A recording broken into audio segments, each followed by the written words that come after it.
Assalamualaikum warahmatullahi wabarakatuh. Salam sejahtera bagi kita semua. Perkenalkan, saya Diki Putra Setianto, mahasiswa Magister Science Management Fakultas Ekonomi dan Bisnis Universitas Gadjah Mada, Yogyakarta. Pada kesempatan kali ini, saya akan mempresentasikan tesis saya yang berjudul Pengaruh Ketidakamanan Kerja pada Kesejahteraan Subjektif Karyawan di Masa Pandemi COVID-19 dengan Pemoderasi Mindfulness.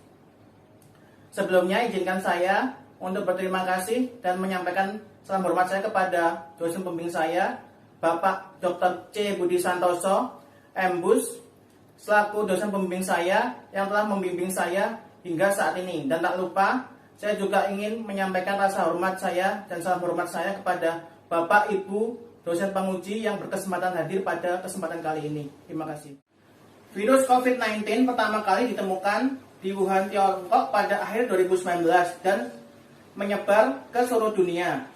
Menurut data dari WHO per tanggal 6 Oktober 2020, ditemukan lebih dari 35 juta kasus terkonfirmasi di seluruh dunia dan menyebabkan kematian lebih dari 1 juta kasus di seluruh dunia. Untuk konteks negara Indonesia, telah ditemukan 300.000 kasus terkonfirmasi dan 11.000 kasus kematian per 6 Oktober 2020. Tingginya tingkat konfirmasi dan kematian tersebut menjadikan Indonesia salah satu epicentrum di Asia Tenggara. Hal ini berdampak pada diberlakukannya aturan pemerintah yaitu PSBB atau pembatasan sosial berskala besar. Hal ini dimulai sejak 31 Maret 2020 dan berlangsung di kota-kota besar yang memiliki potensi penularan tinggi.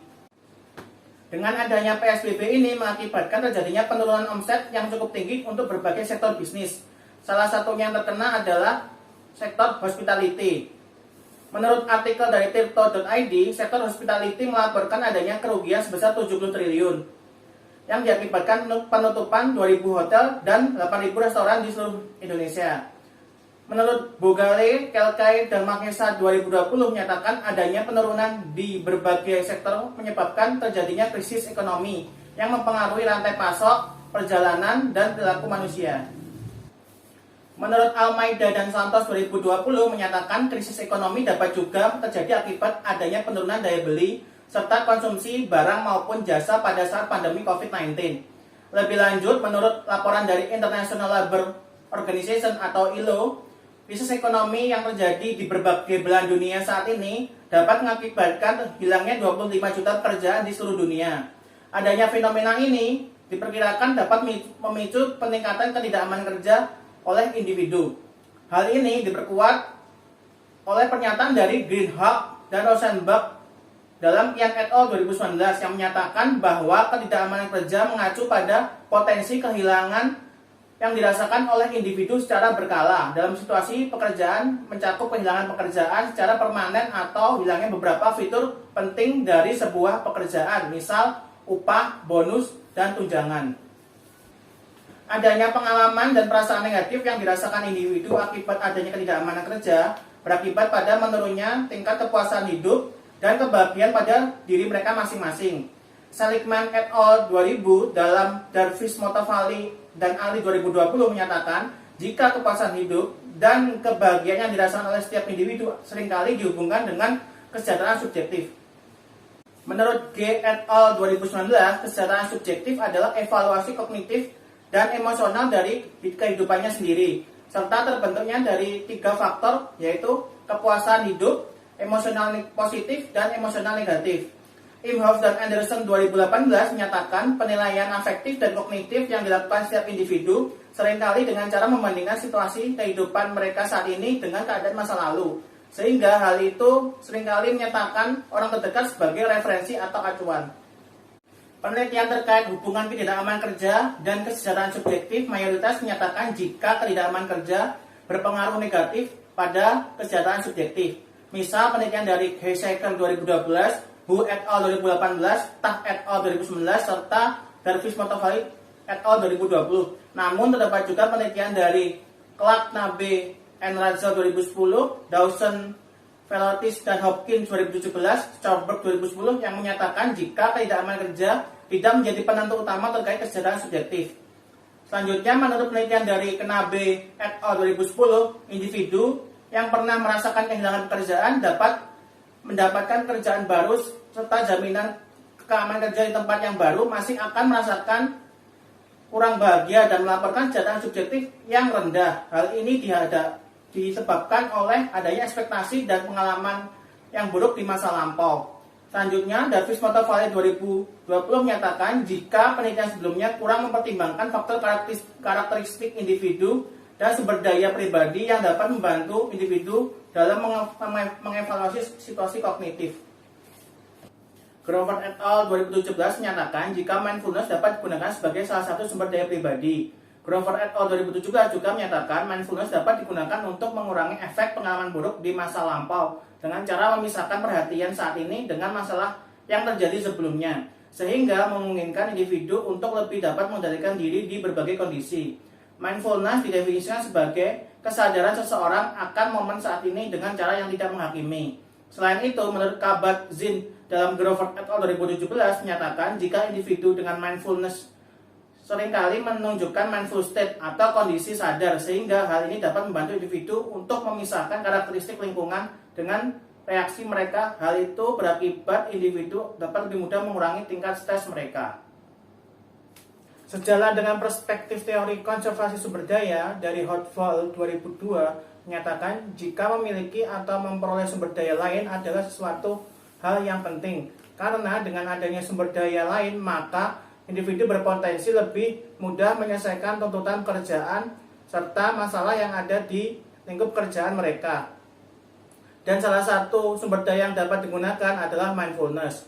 Studi dari Henley et al. 2015 menyatakan jika hubungan mindfulness dan kesejahteraan subjektif memiliki korelasi yang signifikan.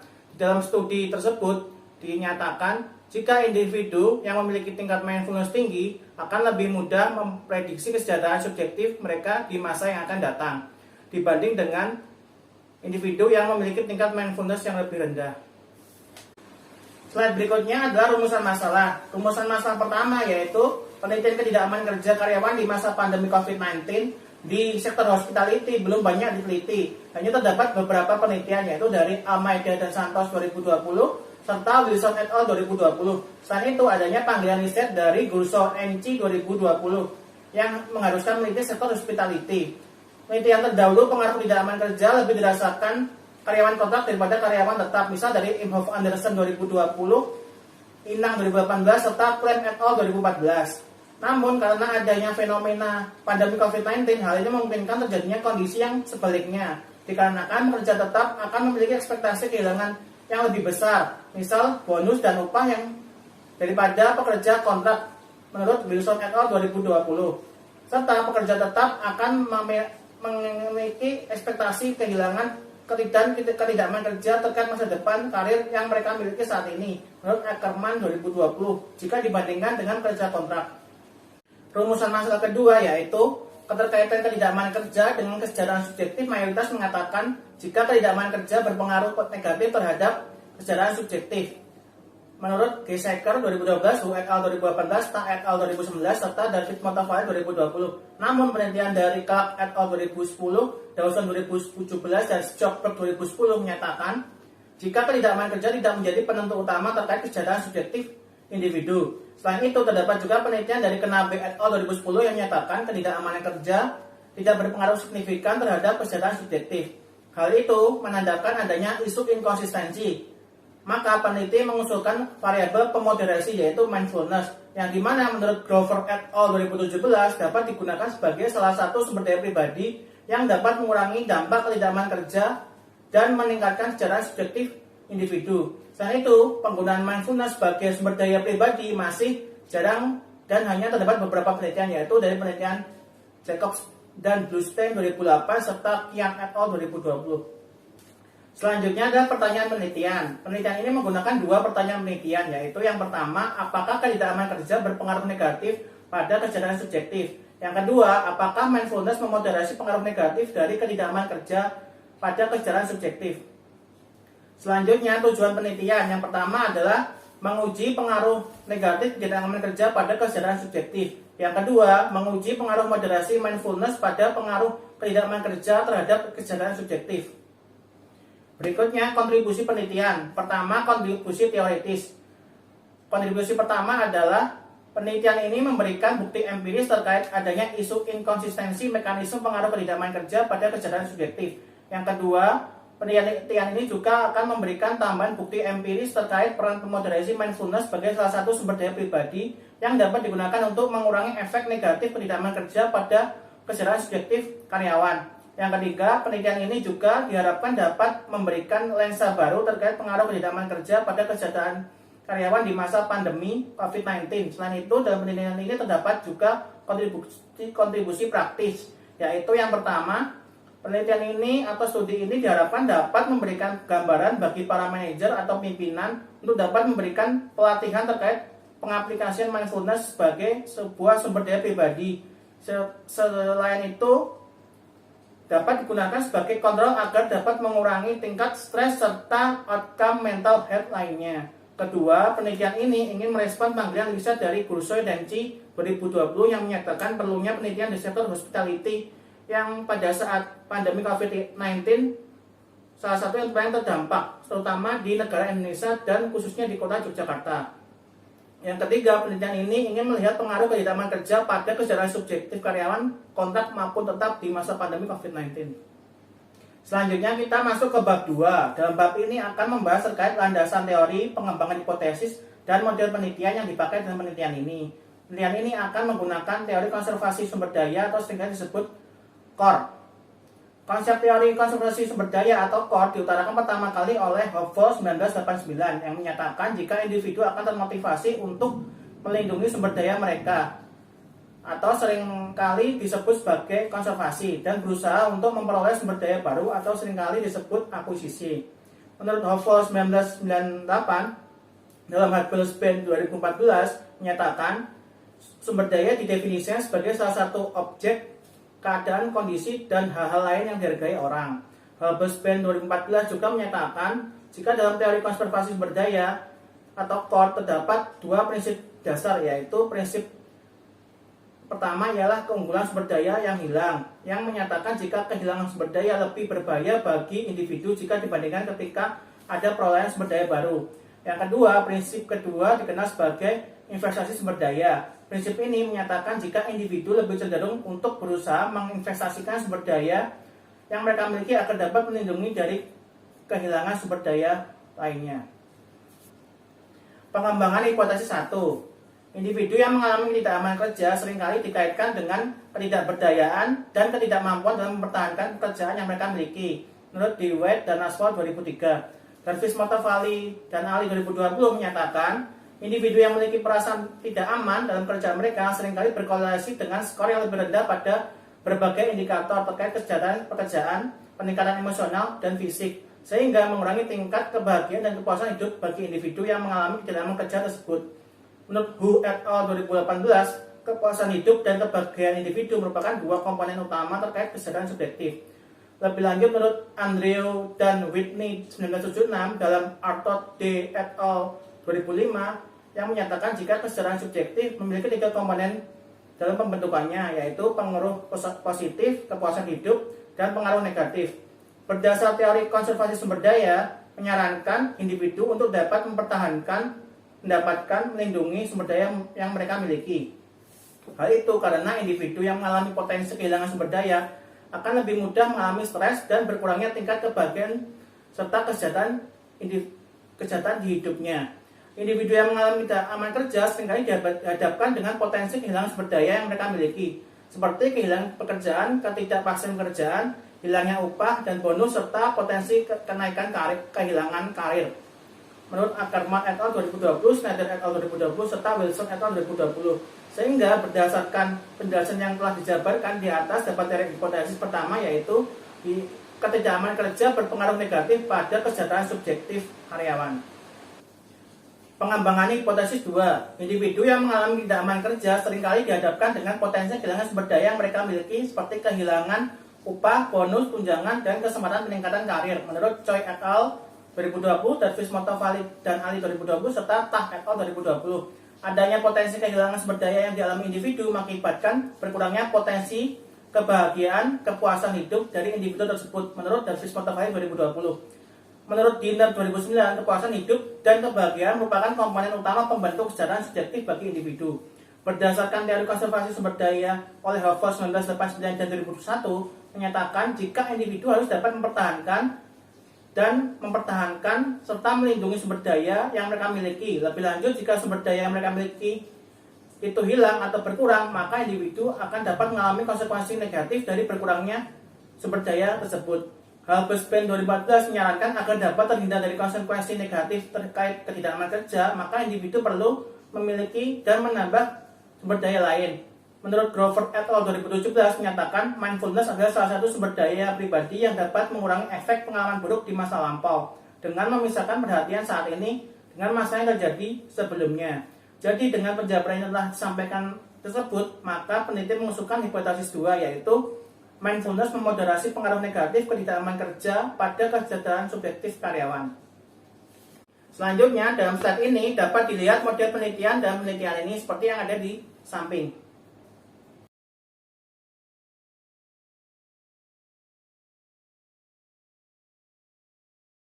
Selanjutnya, bab 3. Bab ini menjelaskan tentang metode penelitian yang akan digunakan dalam penelitian ini. Yang pertama, desain penelitian. Desain penelitian ini dilakukan berbasis eksplanatori dengan menggunakan data cross-seksional atau satu waktu. Kedua, teknik pengambilan sampel menggunakan purposive sampling, karena responden dipilih berdasarkan kemampuan untuk memberikan informasi yang dibutuhkan peneliti. Populasi individu atau karyawan yang bekerja di sektor hospitality, terutama hotel atau penginapan yang berada di kota Yogyakarta. Sampel individual atau karyawan yang bekerja di sektor hospitality, terutama hotel atau penginapan yang berada di kota Yogyakarta dengan minimal kerja 1 tahun.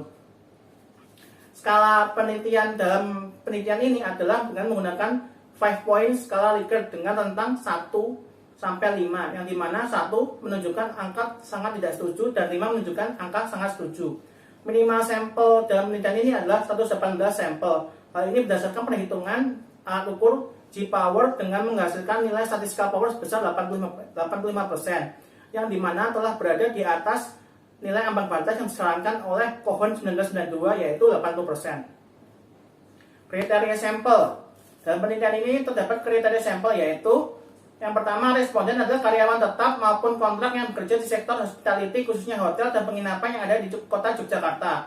Kedua, responden memilih pengalaman kerja minimal 1 tahun bekerja. Ketiga, responden adalah individu yang merasa pekerjaannya terdampak pandemi COVID-19 yang melanda Indonesia, khususnya kota Yogyakarta. Penelitian ini menggunakan analisis dengan menggunakan Smart PLS dengan metode daring dan luring. Dalam tabel ini dapat dilihat terkait definisi operasional serta variabel item yang akan digunakan dalam pengukuran di dalam penelitian ini. Yang pertama, ketidakmampuan kerja akan menggunakan skala pengukuran Likert 1 sampai 5 dengan menggunakan 7 item pertanyaan yang dikembangkan oleh Helgren et al. 1999. Yang kedua, kesejahteraan subjektif akan menggunakan skala pengukuran 1 sampai 5 dengan menggunakan item pertanyaan yang dikembangkan oleh Dinner et al. 1985. Yang ketiga, mindfulness akan menggunakan skala pengukuran Likert 1 sampai 5 dengan menggunakan 15 item pertanyaan yang dikembangkan oleh Brown and Ryan 2003.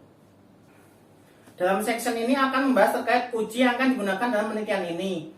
Yang pertama, penelitian ini akan menerapkan 3 uji validitas, dan uji tersebut ialah validitas wajah atau face validity, yaitu validitas yang diukur dengan penilaian peneliti atau seorang yang ahli atas suatu kontrak penelitian yang relevan menurut Newman 2014. Yang kedua, validitas konten, yaitu validitas yang mengukur batasan atau jangkauan dari investigasi penelitian menurut Cooper dan Snyder 2014. Ketiga, validitas konstruk atau validitas yang digunakan untuk menguji konstruk penelitian secara statistik menurut Newman 2014. Penelitian ini juga akan menggunakan uji reliabilitas, yaitu uji yang akan digunakan untuk menguji konsistensi dari instrumen yang digunakan. Dalam pengujian ini, nilai Cronbach alpha haruslah di angka kurang dari sama dengan 0,7 sesuai dengan yang disarankan oleh Hare et al. Dalam bukunya di tahun 2014. Untuk menganalisa moderasi yang terdapat di hipotesis ini, penelitian ini akan menggunakan analisis simple slope, yaitu untuk menguji efek moderasi mindfulness pada hubungan kedalaman kerja dan kesejahteraan subjektif karyawan.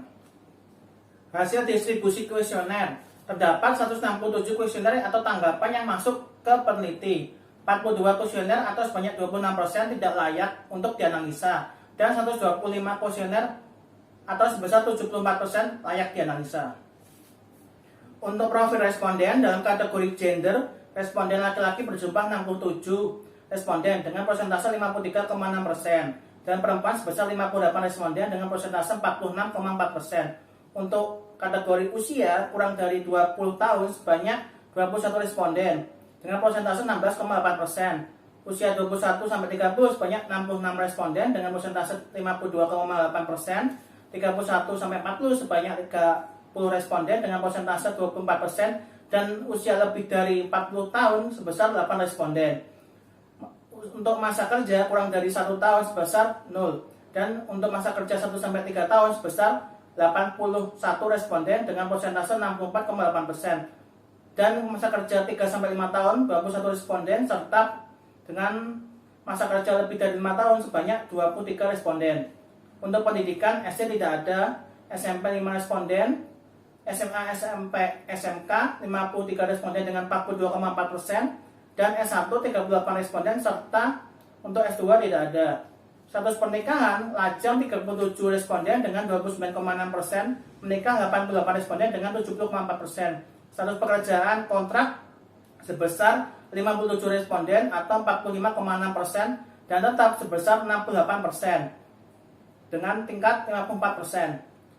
Penghasilan kurang dari 1 juta 19 responden, 1 sampai 3 juta 94 responden, 3 sampai 5 juta 10 responden, dan lebih dari 5 juta 2 responden. Untuk karakteristik data penelitian, pada tabel statistik deskriptif diketahui jika nilai dari min menunjukkan hasil netral ke arah setuju. Hasil tersebut dapat dilihat dari nilai min setiap indikator yang menunjukkan hasil di atas 3. Interpretasi hasil tersebut dasar skala pengukuran 1 sampai 5, yang dimana 1 sangat tidak setuju dan 5 sangat setuju. Min dari masing-masing indikator adalah sebesar ketidakaman kerja 3,081, kesejahteraan subjektif sebesar 3,574, dan mindfulness sebesar 3,16. Tabel tersebut juga menunjukkan hasil korelasi antar variabel, yang dimana hubungan ketidakaman kerja dengan kesejahteraan subjektif menyatakan hasil negatif sebesar minus 429. Hasil tersebut mengindikasikan responden yang merasakan adanya ketidakaman kerja di lingkungan kerja mereka akan mengakibatkan efek negatif pada kesejahteraan subjektif mereka. Korelasi mindfulness dengan ketidakaman kerja juga menunjukkan hasil negatif, dibuktikan dengan nilai minus 403. Hasil tersebut mengindikasikan responden dengan tingkat mindfulness rendah akan lebih mudah merasakan ketidakaman kerja. Korelasi mindfulness dengan kesejahteraan subjektif memiliki nilai positif dengan nilai plus 716. Hasil itu mengindikasikan karyawan dengan mindfulness tinggi akan merasakan tingkat kesejahteraan subjektif yang lebih tinggi di dalam diri mereka. Pada tabel tersebut juga dapat model fit. Pada penelitian ini nilai SRMR sebesar 0,67, maka model ini dinyatakan fit. Hal ini sesuai dengan yang disarankan oleh Hu Butler 1998. Kesusahan model yang didapatkan jika nilai analisis SRMR memiliki nilai P di bawah 0,08. Berdasarkan uji validitas yang telah dilakukan, diketahui terdapat beberapa item pengukuran yang belum memenuhi kriteria minimum uji validitas. Meski begitu, terdapat item pengukuran yang dapat dipertahankan karena nilai FVE telah sesuai yang disyaratkan. Namun, setelah melakukan penyebaran kembali dan dengan jumlah responden yang diperbesar, peneliti harus menghapus beberapa indikator karena nilai validitas dan AVE berada di bawah minimum yang disyaratkan. Item yang dihapus tersebut adalah MN1, 2, 3, 5, 7, 8, 10, 12, 13, 15, dan KS5. Namun dari beberapa item masih terlihat beberapa yang muatannya kurang dari 0,7, yaitu KK4, 6, 7, MN6, serta KS4. Jika merujuk Hare et al. 2014, indikator dengan nilai faktor loading atau faktor muatan 0,4 dan 0,7 harus dihapus. Namun sebelum menghapus item tersebut harus memperhatikan nilai FVE. Nilai FVE yang disyaratkan adalah harus lebih besar dari 0,5. Selain itu, peneliti juga menguji nilai reliabilitas untuk mengetahui sejauh mana instrumen dapat digunakan dan konsisten dalam mengukur suatu menurut Cooper dan Sandler 2014. Untuk mengetahui itu dapat dilihat dari nilai composite reliability dan alpha atau kelompok alpha yang memiliki kurang dari 0,7. yang mengindikasikan seluruh konstruk memiliki reliabilitas yang baik. Selanjutnya, untuk melihat validitas diskriminan dapat dilihat dari nilai square root of AVE. Pada tabel tersebut validitas diskriminan telah terpenuhi. Hal itu dapat dilihat dari square root of AVE dari masing-masing konstruk yang lebih besar jika dibandingkan dengan nilai korelasi antar konstruk menurut Fornell dan Lacker 1981. Pada saat melakukan evaluasi model struktural, yang harus diperhatikan adalah koefisien determinasi atau R-square. Hal itu karena semakin tinggi nilai R-square berarti semakin baik model dalam memprediksi model penelitian yang akan diajukan. Pada penelitian ini dapat diketahui hubungan kedalaman kerja dan mindfulness mampu menjelaskan konstruk dari kesadaran subjektif sebesar 56,6% dan sisanya 43,4% dijelaskan oleh konstruk lain. Pada penelitian ini, hipotesis dapat diterima ataupun ditolak. Terdapat beberapa syarat yang harus dipenuhi, yaitu nilai T statistik tiap jalur harus sebesar kurang dari sama dengan 1,96. Selain itu, nilai P value juga harus kurang dari 0,05. Sehingga jika nilai T statistik berada di atas 1,96 dan nilai P value berada di kurang dari 0,05, maka hipotesis akan diajukan diterima. Dan jika hasil penelitian tidak seperti yang disyaratkan, maka hasil hipotesis ditolak. Berdasarkan hasil yang ada pada tabel tersebut, semua hipotesis yang diajukan terdukung secara empiris. Pada tabel dapat dilihat jika para responden melaporkan mengalami rasa ketidaknyaman kerja pada saat terjadi pandemi COVID-19. Dengan adanya rasa ketidaknyamanan kerja, mengakibatkan berkurangnya tingkat kejelasan subjektif pada diri karyawan. Pada tabel dapat dilihat juga jika nilai beta atau koefisien jalur mendapatkan hasil minus 0,165. Selain itu, nilai T statistik berada di rentang 2.196, yang mana hal itu di atas nilai minimal yang disarankan, yaitu kurang dari 1,96. Dan nilai P value berada di rentang 0,005. Berbagai nilai yang tercantum mengindikasikan jika hubungan variabel ketidaknyamanan kerja terhadap kesadaran subjektif berkorelasi secara negatif dan signifikan, sehingga dapat diambil kesimpulan jika hipotesis 1 terdukung. Selanjutnya, pada tabel moderating effect, pada tabel tersebut dapat dilihat jika garis biru menandakan garis yang mempengaruhi ketidaknyamanan kerja pada kesadaran subjektif sebelum mendapatkan efek moderasi mindfulness dan memiliki tingkat interaksi negatif. Nilai itu dapat dilihat dari nilai garis ketidaknyamanan kerja berada di rentang 1.00, namun kesadaran subjektif berada di rentang minus 0,25. Setelah mendapatkan efek moderasi mindfulness, garis yang sebelumnya menunjukkan hasil negatif bergerak ke arah positif dan berada di titik stabil. Garis tersebut dapat dilihat dari garis warna hijau. Pada garis tersebut dilihat nilai ketidaknyamanan kerja memiliki nilai 1.00 dan kesadaran subjektif berada di angka 0,5. Dari hasil angka tersebut dapat diperkirakan nilai dan angka berada di garis tersebut akan konsisten berada di garis mendatar, meskipun nantinya nilai ketidaknyamanan kerja akan meningkat. Hal itu dikarenakan adanya pengaruh dari mindfulness. Bab 5. Pada bab ini berisi kesimpulan, saran penelitian selanjutnya, serta kontribusi penelitian dalam penelitian ini. Yang pertama, di sini akan jelaskan kesimpulan. Kesimpulan pada penelitian ini adalah, yang pertama, variabel mindfulness terbukti berhubungan positif dengan kesejahteraan subjektif, dan mindfulness terbukti dapat melemahkan pengaruh negatif dari ketidaknyamanan kerja pada kesejahteraan subjektif. Hasil tersebut sesuai dengan penelitian dari Grover et al. 2017 yang menyatakan individu yang memiliki tingkat mindfulness tinggi akan dapat memisahkan perhatian saat ini dengan masa sebelumnya. Yang kedua, variabel ketidaknyamanan kerja terdukung secara statistik dan berpengaruh negatif pada kesadaran subjektif dan telah sesuai serta konsisten dengan beberapa penelitian terdahulu, misal Gay-Shaker 2012, Hu et al. 2018, Tah et al. 2020. Hasil ini dapat memberikan sudut pandang yang berbeda daripada penelitian terdahulu, yaitu penelitian dari Clark et al. 2010, Dawson et al. 2017, serta Stockberg 2010. Pada penelitian kali ini terdapat kontribusi praktis maupun teoritis. Yang pertama, kontribusi teoritis adalah studi ini memberikan bukti empiris terkait mekanisme hubungan ketidaknyamanan kerja pada kesadaran subjektif. Pada penelitian ini, ketidaknyamanan kerja memiliki pengaruh negatif pada kesadaran subjektif. Hasil itu sejalan dengan penelitian dari Gay-Shaker 2012, Hu et al. 2018, Tah et al. 2019, serta Davis Montgomery 2020. Studi ini juga memberikan bukti empiris terkait mindfulness dapat dijadikan sumber daya pribadi yang dapat digunakan sebagai salah satu metode untuk mengurangi pengaruh ketidaknyamanan kerja yang dirasakan oleh individu, dan hasil itu sejalan dengan apa yang disampaikan oleh Grover et al. 2017. Studi ini dapat memberikan lensa baru terkait mekanisme pengaruh ketidaknyamanan kerja di masa pandemi COVID-19 yang diketahui masih terbatas. Hanya terdapat beberapa penelitian, yaitu penelitian dari Chi et al. 2020, Ganson et al. 2021, Wilson et al. 2020. Pada penelitian ini terdapat kontribusi praktis. Yang pertama, hasil penelitian ini dapat menjadi referensi bagi para manajer atau pimpinan organisasi untuk dapat mulai mengenalkan dan melakukan pelatihan terkait mekanisme mindfulness sebagai salah satu sumber daya pribadi yang dapat membantu karyawan terlepas dari berbagai masalah terkait kesehatan mental. Studi ini juga dilakukan sektor hospitality yang diketahui menjadi salah satu sektor yang terdampak cukup parah akibat pandemi COVID-19. Fokus penelitian ini lingkup karyawan yang bekerja di hotel maupun penginapan di kota Yogyakarta.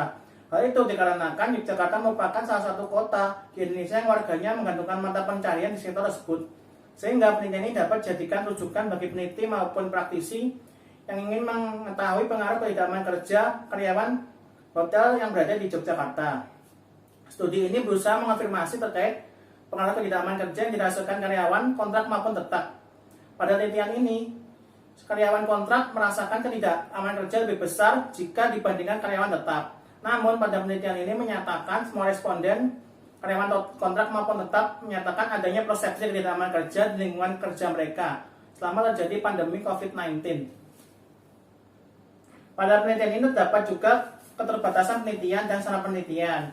Yang pertama adalah responden penelitian ini adalah karyawan yang bekerja di sektor hospitality, khususnya lingkup hotel dan penginapan yang berada di kota Yogyakarta, sehingga keberagaman karakteristik responden masih kurang.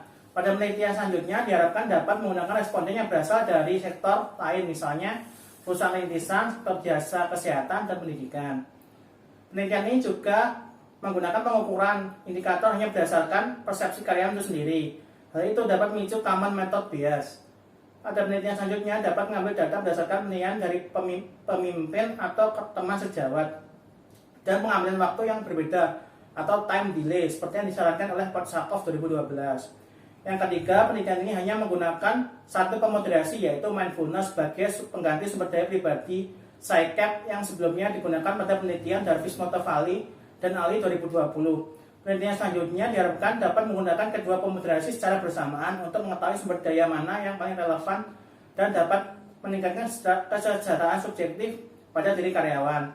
Yang keempat, penelitian ini dilakukan pada saat terjadi pandemi COVID-19 yang dimana proses pengumpulan data dilakukan dengan menggunakan metode daring serta luring secara bersamaan. Pada penelitian selanjutnya diharapkan dapat memilih salah satu dari kedua metode tersebut untuk mengurangi efek bias. Sekian video presentasi tesis saya. Sampai ketemu di lain kesempatan. Saya Diki Putrastianto selaku presenter mohon undur diri. Wassalamualaikum warahmatullahi wabarakatuh. Salam sehat untuk kita semua. Goodbye.